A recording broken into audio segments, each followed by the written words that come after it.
BJP JDU দূরত্ব ক্রমশ বাড়ছে।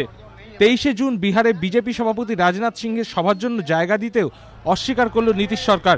সব মিলিয়ে তুঙ্গে বিজেপি জেডিইউ চাপানুতর। জেডিইউ সূত্রে খবর, রবিবারই চূড়ান্ত সিদ্ধান্ত নিতে পারে দল।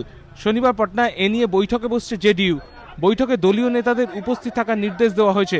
শুক্রবার বিহারের মুখ্যমন্ত্রী নীতিশ কুমার সাফ জানান, সিদ্ধান্ত নেওয়ার সময় এসেছে। পরিস্থিতি খুব জটিল। নাম না করে বিজেপিকে কটাক্ষ করেন বিহারের মুখ্যমন্ত্রী। लोग सुझाव दे रहे हैं कि साहब इतना पुराना है, इसको चलाइए। दूसरी तरफ हालात ऐसे हैं कि कठिनाइयां हैं, तो अब इसके बारे में किसी ने ठीक ही कहा है, दुआ देते हैं जीने की, दुआ देते हैं जीने की, दवा करते हैं मरने की। पाल्टा सुर चढ़िए बीजेपीओ।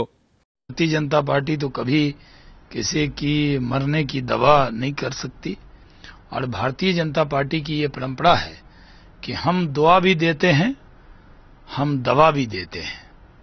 हम जिसे दोस्त बनाते हैं उसे कभी दगा नहीं देते हैं। বিজেপির একাংশ জেডিইউ এর বিরুদ্ধে সুর চড়ালেও এদিন টুইটারে এনডিএ অটুট রাখার পক্ষে সওয়াল করেন সুষমা স্বরাজ। শুক্রবার পটনায় বিজেপির মন্ত্রীরা বৈঠকে বসেন। ইতিমধ্যে বিহারে বিজেপির বেশিরভাগ মন্ত্রী নিজেদের দফতরে যাওয়া বন্ধ করে দিয়েছেন। বিহারের উপমুখ্যমন্ত্রী সুশীল মোদীও বিভিন্ন ফাইলে সই করা বন্ধ করে দিয়েছেন।